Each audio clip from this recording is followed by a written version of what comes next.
Hola a todos y todas, me presento, soy Silvia Lago Martínez, adjunta de Metodología de la Investigación 2. Bueno, nos hemos conocido a través de intercambios a través del campus, pero comenzamos ahora con lo que denominamos en la materia una nueva etapa del acompañamiento pedagógico con recursos virtuales que estamos llevando adelante, que consiste en videos de las clases teóricas. Esperemos que en algún momento lo podamos hacer online, pero bueno, por ahora estamos prefiriendo grabar, eh, porque además sabemos que existen problemas de conexión, las plataformas a veces resultan con problemas de sonido, etc.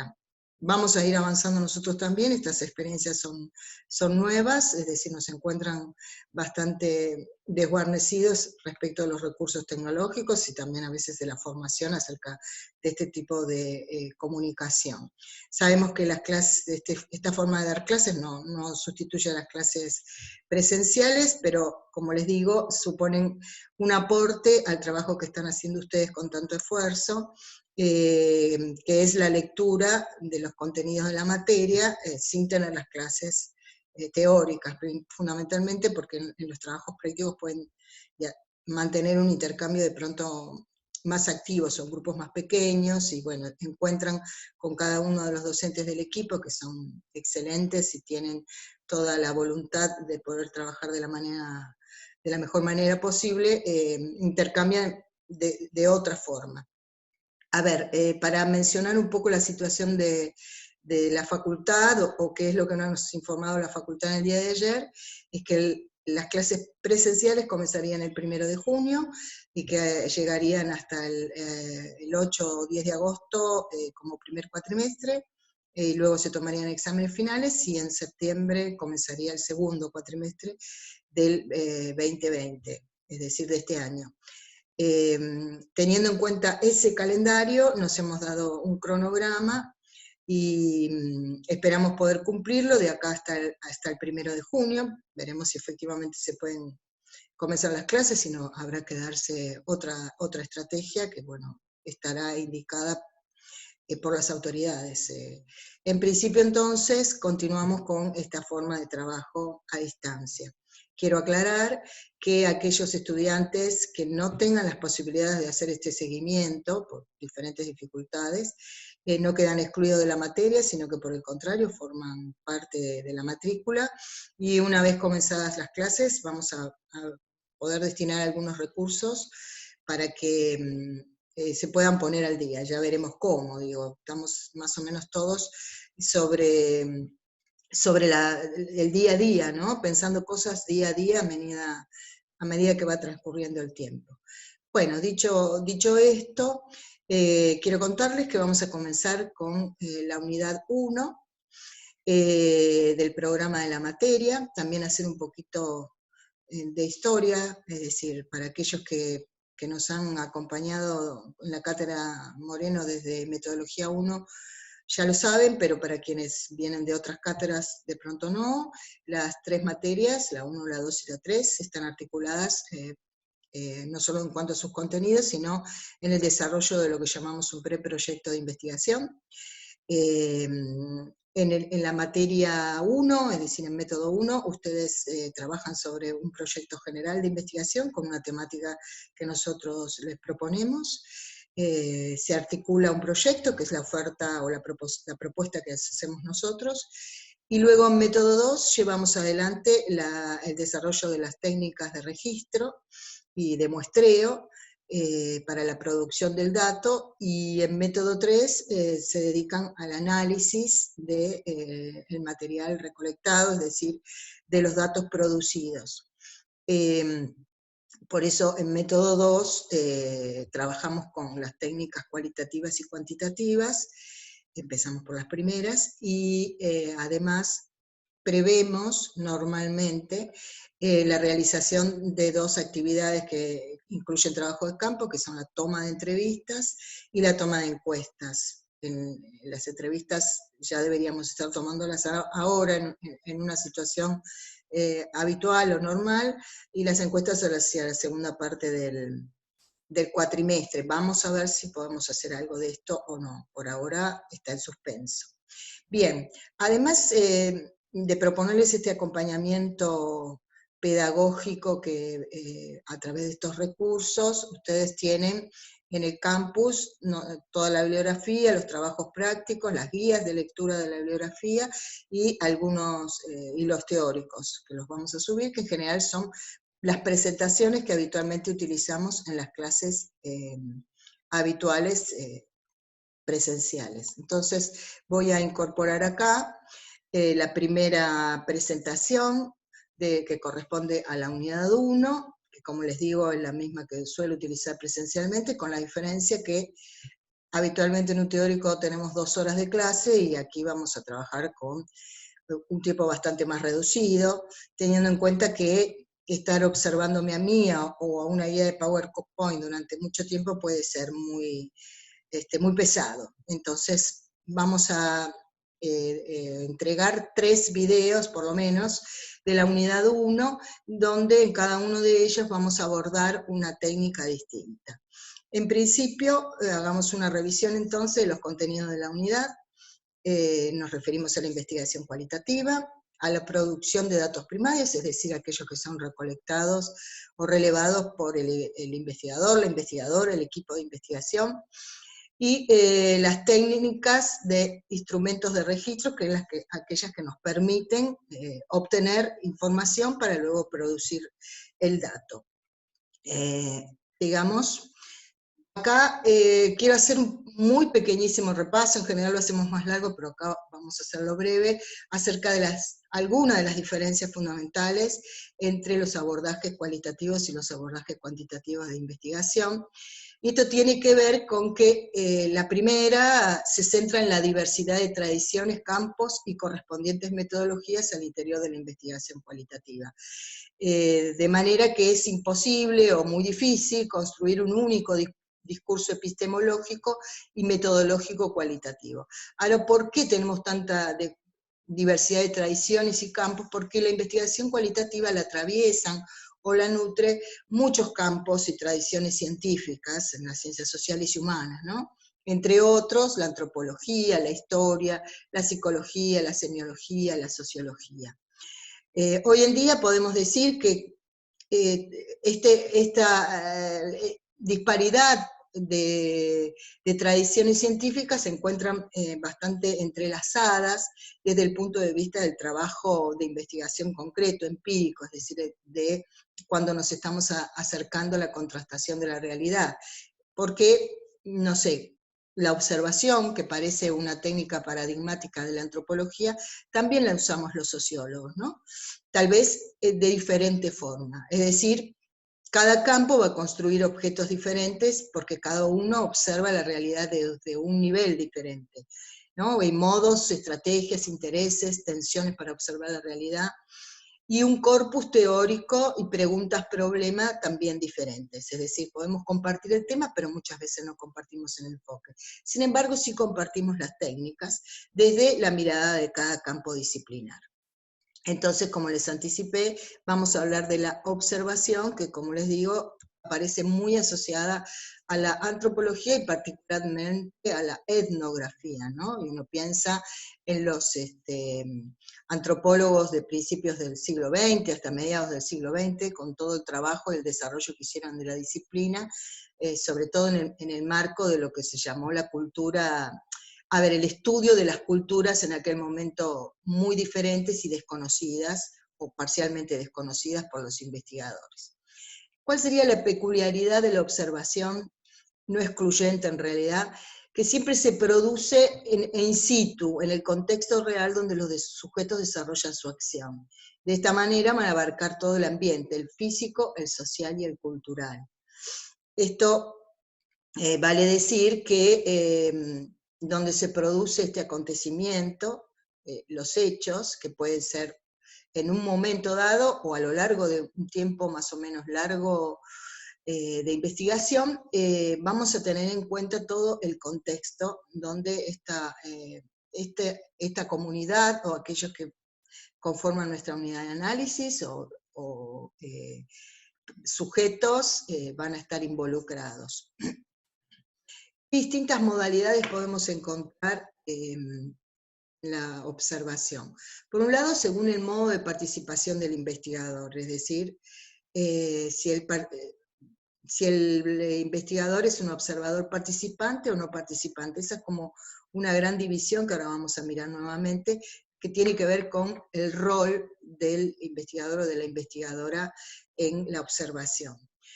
Según los medios utilizados, si es una observación estructurada o no estructurada, esto tiene que ver con si vamos a producir un guión o una guía de observación, donde de alguna manera prevemos una sistematización de la observación, o de alguna manera una estructura que nos permita seguir una mirada más o menos prevista, de acuerdo a los objetivos planteados en el inicio de la técnica, o va a ser no estructurada, ¿no? Es general la labor de los antropólogos,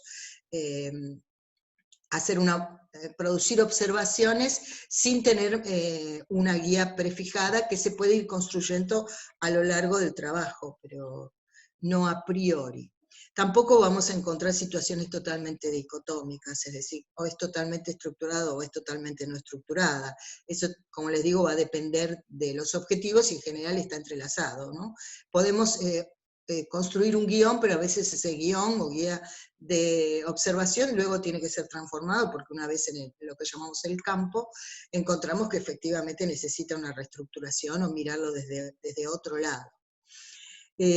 Otra posibilidad es según el número de observadores, si se trabaja de manera individual o en grupo, ¿no? En grupos de investigadores o investigadoras, y según el contexto o lugar, el ambiente natural o el ambiente artificial. Acabo de decir que en general es en ambientes naturales, y ese es el gran sentido de la observación, pero también pueden haber situaciones artificiales, ¿no? Creadas ad hoc para observar alguna situación particular, como el modelo de los experimentos que muchas veces hemos visto en la filmografía. Volvemos entonces a la modalidad o el rol que detenta el investigador en la observación. Valle, que es el autor que ustedes tienen para leer, ¿no? Que tiene la dificultad, y lo reconocemos, de que todo el tiempo está citando a otros autores, entonces la lectura a veces no se realiza de manera tan fluida. Para eso les ofrecemos la guía de lectura, ¿no? Que tiene básicamente los puntos centrales que nos interesan que tengan bien claros, así como este video o el teórico en general, va a observar cuáles son los ejes de reflexión sobre la observación que hacen diferentes autores. Estos no son excluyentes entre sí.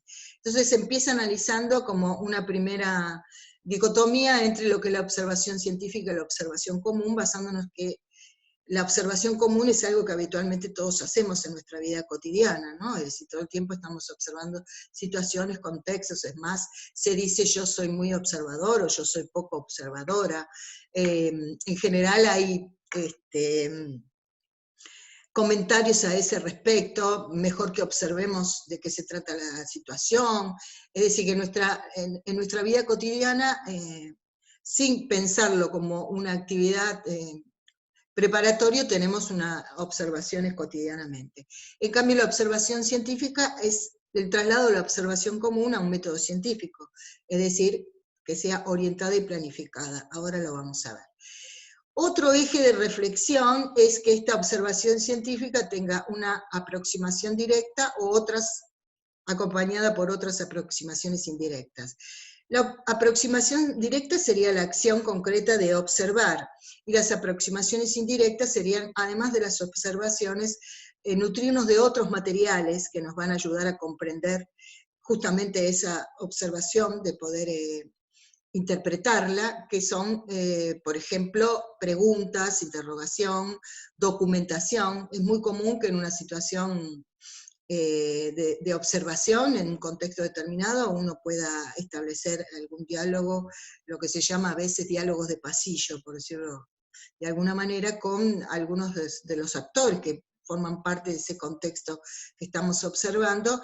Estas preguntas sirven para, o nos aportan, para contextualizar la observación, y también un poco de historia y de documentación. Esta documentación hablaría de lo que, la historia que tiene esa comunidad, o ese lugar de trabajo, o esa escuela a veces pensamos que la observación solamente se hace en comunidades específicas, en comunidades indígenas, por ejemplo, o en comunidades muy particulares, sectores vulnerables, o en comunidades psiquiátricas, etcétera. Pero en realidad también podríamos estar observando una comunidad escolar, un contexto escolar, una situación de aula, de interrelación entre estudiantes y docentes, etcétera. Y la documentación que nos contextualiza de cuáles son los antecedentes de la situación que observamos y qué historia podemos conocer al respecto. Y otro eje de reflexión metodológico sobre la observación tiene que ver con si la consideramos una observación exógena o endógena. Exógena refiere efectivamente a la observación de una cultura o un contexto o una situación que nos es ajeno, ¿no? Por ejemplo, y ahí sí pongo como un caso típico, si uno quisiera observar una comunidad indígena, seguramente los códigos de esa comunidad indígena, su cultura, su forma de relación, de comunicación, etcétera, no sería ajena, ¿no? Es decir, forma parte de una cultura que no es la propia. En cambio, endógena, que le llaman los autores autoobservaciones, mirar, observar contextos, situaciones, hechos que tienen que ver con nuestra propia cultura, nuestro propio ambiente social o nuestro propio ambiente de trabajo. No sé, se me ocurre como ejemplo pensar si quisiéramos observar la dinámica política de la Facultad de Ciencias Sociales o de la Universidad de Buenos Aires en su conjunto, a través de los centros de estudiantes y las diferentes contiendas electorales, etcétera, seguramente sería como observar nuestra propia cotidianidad, ¿no? En ese sentido sería como una autoobservación, según lo que plantean los autores de referencia.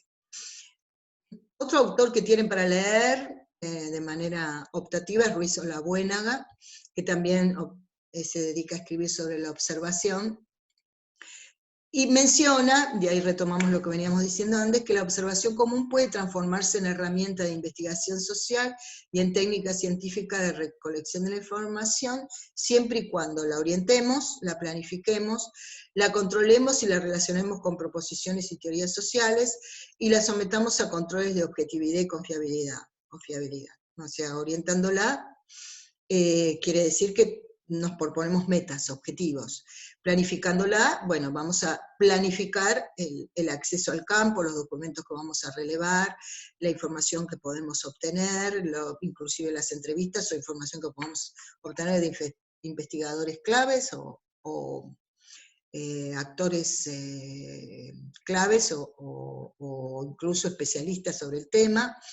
La podemos controlar y relacionarla con proposiciones, en realidad con la teoría, con un bagaje teórico previo, que no necesariamente debe existir, pero que es una posibilidad, y para someterla a controles de objetividad y fiabilidad tenemos algunas instancias que luego vamos a revisar cuando lleguemos específicamente a la unidad de medición, donde vamos a ver la confiabilidad y la validez en las investigaciones sociales, que debe, por un lado, el registro, la constancia de la observación, es decir, todo lo que vayamos trabajando, nuestras notas de campos, grabaciones, filmaciones, documentos deben de estar disponibles para mostrar la confiabilidad de esa investigación, aquellos aspectos que nos llevaron a controlar el sesgo del investigador o de la investigadora, ahora vamos a ver un poquito qué queremos decir con eso, y una cierta orientación teórica, en base a qué escuela de pensamiento, ¿no? A qué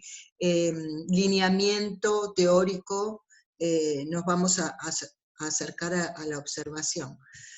Asimismo, la planificación puede requerir de orientación teórica o no, o es decir, es una decisión del equipo de investigación, si vamos a trabajar con una orientación teórica en particular. Ustedes van a ver en la investigación del preproyecto, que ya desarrollaron el trabajo práctico número 1, así que ya saben de qué se trata. Hay ciertos planteos y proposiciones teóricas sobre la temática. Guía con los aspectos que se desea investigar, esto que les decía recién, una cierta estructuración de la observación a través de guías o guiones de observación. determinar los instrumentos que vamos a utilizar para el registro de la información, es decir, si vamos a utilizar lo que llamamos notas de campo transcriptas, o también vamos a poder filmar, o vamos a poder grabar, o vamos a poder tomar fotos. A medida que fue pasando el tiempo, cada vez contamos con más recursos tecnológicos, no sé, pensando en los antropólogos del siglo XX, de primera parte del siglo XX, no trabajaban solamente con, en la mayoría de los casos, con fotografía, después empezaron las documentales, ¿no? Pero en principio con fotografía. Hoy disponemos de muchos otros recursos. El tema es si efectivamente los podemos utilizar, es decir, tenemos la posibilidad, por ejemplo, de filmar, no siempre contamos con esa posibilidad.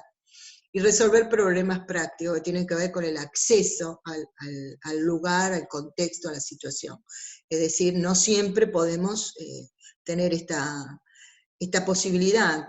Hay una figura que se llama el portero, ¿no? Que es el que nos abre la puerta al territorio, al espacio, a la institución en donde queremos trabajar con la observación, ¿no? Pero bueno, resolver problemas prácticos tiene que ver con esto, asegurarnos la factibilidad de poder ingresar a ese contexto y poder desarrollar nuestro trabajo. Aquí vamos a los roles en la observación. Recién, bueno, antes hablábamos de cómo eran las modalidades posibles para instrumentar la observación, pero esto va acompañado de una decisión acerca de qué rol vamos a tener en esa observación. Y acá aparece, según la clasificación que toma Valles de Juncker, como dos posturas dicotómicas acerca del rol del investigador. El tipo 1 habla de un completo participante con máxima ocultación de la actividad de observación y alto grado de implicación o participación, y por el otro lado, un completo observador con máxima revelación de la actividad de observación y alto grado de distanciamiento o no participación. Completo participante y mayor ocultación quiere decir estoy en una actividad de observación en la cual puedo ser uno más de los sujetos que estoy observando. Y no estoy diciendo, no estoy declarando en ningún momento que soy un observador. Esto supone que voy a tener que realizar las mismas actividades, o en todo caso, no sé, si hay que aplaudir, aplaudir, o si hay que hacer alguna actividad específica, hacerla, porque estoy en un rol de participante. Esto puede ocurrir en casos, por ejemplo, que uno participe en una marcha, en una actividad al aire libre, pública, o en un festival, en ocasiones que son completamente públicas y que nos integramos en ese ambiente y que no necesitamos revelar nuestro rol de observador, porque formamos parte de ese contexto, y además seguramente va a ser un contexto que nos integra, ¿no? en una cultura y sociedad de la que formamos parte. Pero también hay todo un debate acerca de, a veces, los investigadores que ingresan a lo que se llaman instituciones totales, instituciones cerradas, o más o menos cerradas, como pueden ser cárceles o psiquiátricos, y para ocultar su actividad de observación, pasan a ser uno más de los que está investigando, ¿no? Esto tiene una discusión ética alrededor, que creo que se ha debatido mucho, y que ha llevado a cierto consenso en torno de que efectivamente la condición de, cuando es necesario, porque estamos en un ambiente no completamente público y abierto, revelemos nuestra condición de observador. Por el contrario, podemos estar en un rol en el cual tomamos distancia de la situación, es decir, del contexto que estamos observando, revelamos que somos un observador y no participamos en absoluto. Esta dicotomía nunca se plantea de esta manera necesariamente, es decir, entre el completo participante y el completo observador podemos encontrar situaciones intermedias, que es lo que suele ocurrir, aparte que vamos a ver que a lo largo de la observación se pueden ir transformando los roles, tanto del observador como la adjudicación de roles que los otros hacen en el observador. El tipo 2 sería participante con ocultación parcial y predominio de la participación, o observador como participante con revelación de la actividad de observación y predominio de la observación. En uno predomina la participación, en el otro predomina la observación. Bien, algunas cuestiones que pueden ocurrir en el transcurso del trabajo de campo y en la observación específicamente. El investigador que observa es también observado, sobre todo si ha revelado su condición de observador. Aparte del rol del observador, hay roles que se le adjudican al observador, y unos y otros roles pueden ir cambiando.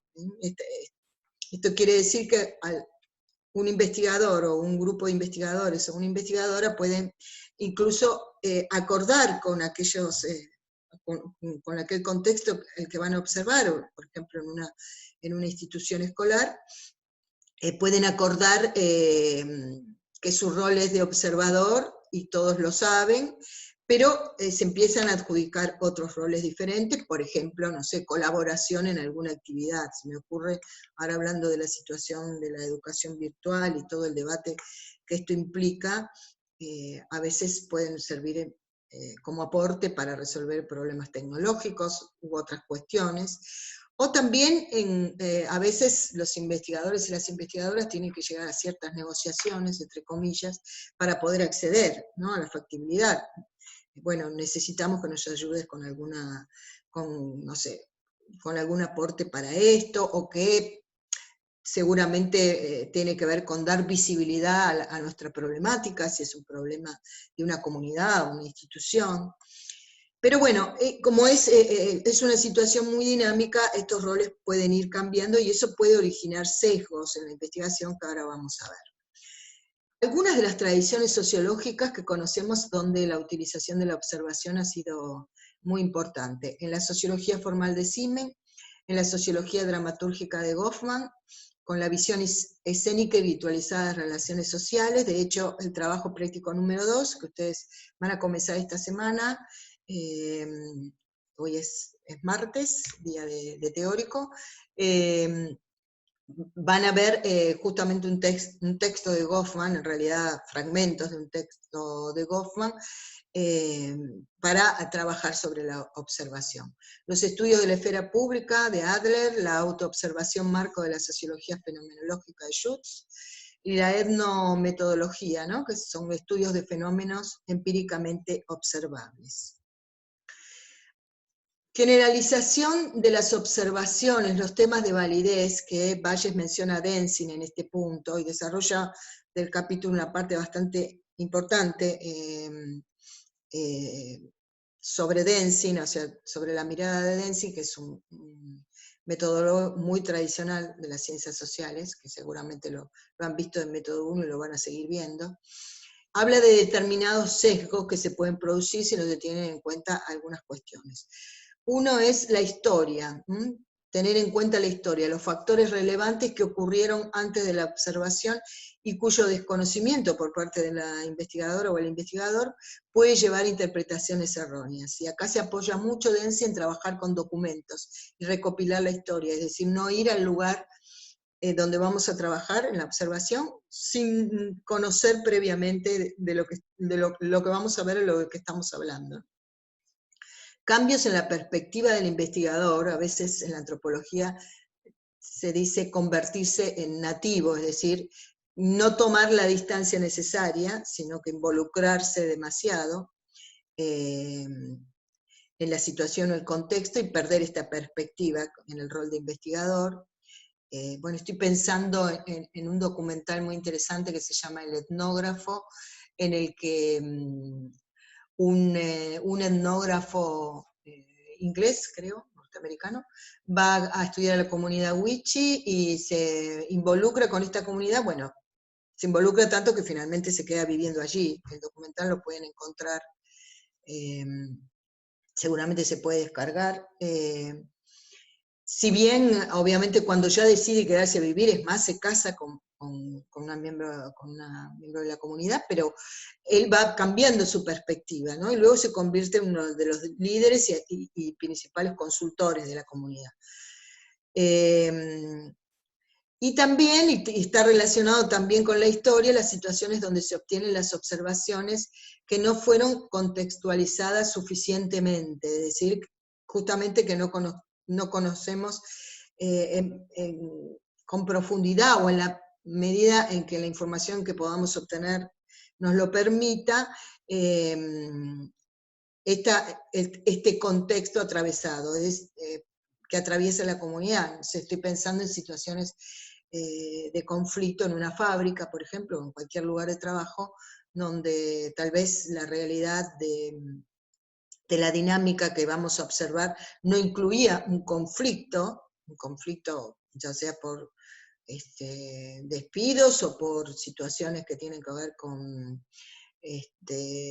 suspensiones o cambio de la dinámica de trabajo, o cualquier cuestión que pudiera vulnerar o alterar la dinámica de trabajo que venía desarrollándose. Bueno, ese cambio de contexto va a significar una situación particular que deberíamos tener en cuenta.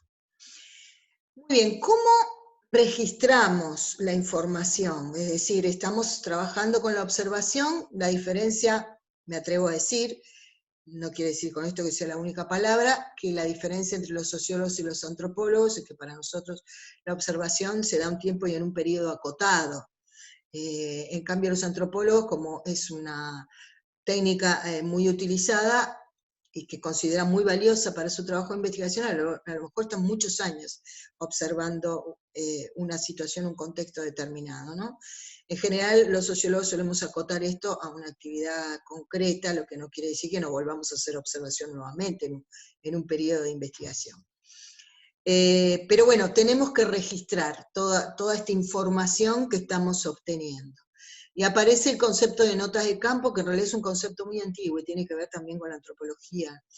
Y se habla de notas condensadas, expandidas, del diario de campo, de análisis e interpretación, y tienen un distinto nivel de acercamiento y de intervención de la subjetividad o de la interpretación del investigador.